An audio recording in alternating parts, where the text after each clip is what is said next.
बिस्मिल्लाहिर्रहमानिर्रहीम। अस्सलाम वालेकुम। अल्लाह पाक सबको अपने घरों में शादोबाद रखे। आज हम बनाने जा रहे हैं आलू अंडे। थोड़ा सा मुख्तलिफ है, चेंज है। देखते हैं इसमें क्या क्या डलेगा इंग्रेडिएंट्स। आलूओं को हाफ़ उबाल लिया था मैंने और अंडों को फुल उबाल लिया था। अदरक लहसुन का पेस्ट लिया था, पिसी हुई मिर्चें, कुटी हुई मिर्चें, हल्दी और भुना कुटा ज़ीरा, और हमने कसूरी मेथी ली थी। 4 टमाटर लेके मैंने थोड़ी सी मिर्चें और 1 प्याज डाल के उससे पीस लिया था, ग्राइंडर कर लिया था। अब मैं अंडों को भून लूँगी, इनका कलर चेंज कर लूँगी ताकि ये और अच्छे लगें। लेकिन अगर चाहें तो आप ऐसे भी वाइट भी सालन में डाल सकते हैं, लेकिन हमारे घर में ये ब्राउन होके डलते हैं। भुनने के बाद थोड़े से इस तरह के हो जाते हैं तब डलते हैं। इनको निकाल लूँगी मैं एक प्लेट में अलग से, और इनको निकाल के मैं रख लूँगी। और मेथी दाना, कसूरी मेथी या मेथी दाना, वो इसमें अंदर आप ऐड कर सकते हैं।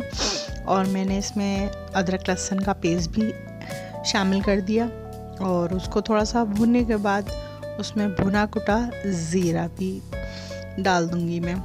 इसमें मैंने थोड़ा सा पानी डाला है। पानी के बाद ही मसालों को डाला करें ताकि वो थोड़ा सा पकने के बाद फूल जाते हैं। कुटी हुई लाल मिर्चें डाली हैं, पिसी हुई लाल मिर्चें 1 चम्मच डाली हैं, और इसमें मैं हल्दी डाल रही हूँ 1/2 चम्मच, और कुटी हुई मिर्चें भी मैंने 1/2 चम्मच डाली हैं। ये मैंने डाल के और इनको अच्छी तरह से भून लिया है, फ्राई कर लिया है। और पानी सारा खुश्क हो जाएगा तब मैं ये भुनी हुई प्याज डालूँगी। ये भुनी हुई प्याज मार्केट की है, मैंने नहीं भुनी। वैसे मैं भून के रखती हूँ, पीस के भी रखती हूँ, भून के भी रखती हूँ। ये नहीं डाली। ये मैंने जो टमाटर लिए थे वो मैंने ग्राइंडर किए थे और डिफ्रीज़र कर दिए थे, इसलिए ये जम गए।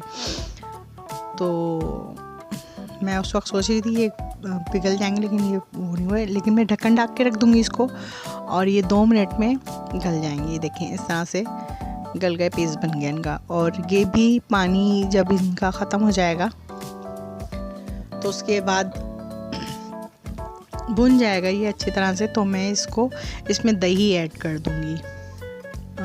दही का पानी जब ख़त्म हो जाएगा, अच्छी तरह से ये भुन जाएगा, तब मैं इसमें पानी ऐड करूँगी। लेकिन जब तक ये भुन नहीं जाता जब तक नहीं करूँगी। नमक ऐड नहीं किया था मैंने, नमक ऐड कर दिया इसके अंदर। और उसको थोड़ा सा और भुनने के बाद, इससे और थोड़ा सा भुनने के बाद देखना है कि आया इसमें पानी शामिल करना है या नहीं। हम इसमें देख लेंगे कि आया कितना है, और फिर इसके अंदर हम पानी ऐड कर देंगे। पानी हमें इतना ऐड करना है कि हमारे जो हमने आलू आधे उबाले थे वो गल जाएं, क्योंकि हमने आलू जो हैं वो कम उबाले थे, और इस वजह से वो थोड़े से कर रहे हैं, यानी कि सख्त हैं। और इनको मैं अच्छी तरह से चम्मच चला के और मज़े से घूमते हुए, तो मैं इनको इसके अंदर ढक्कन लगा के रख दूँगी। और जब तक रखूँगी जब तक ये गल नहीं जाता और थोड़ा सा शोरबा कम नहीं हो जाता। अब मैं इसमें धनिया ऐड कर रही हूँ, और अच्छी तरह से इसको भून लिया था और चम्मच चला लिया है। अब मैं इसमें अंडे शामिल कर दूँगी, और अंडों को भी इसके अंदर थोड़ा सा रच बस जाए इसके अंदर इसका मसाला, तो उसको छोड़ दूँगी ढक्कन ढक के 10 मिनट के लिए। फिर उसके बाद इसको चेक करूँगी कि जनाब कैसा बना है। और माशाल्लाह हमारा सालन तैयार हो चुका है और बहुत खूबसूरत लग रहा है। और आप लोग भी बनाएं, खाएं, सबको खिलाएं और दुआएं लें। और मुझे ज़रूर सब्सक्राइब किया करें, लाइक, शेयर और कमेंट बॉक्स में ज़रूर जाके मुझे बताया करें। आपकी दुआओं की तलबगार। अल्लाह हाफ़िज़।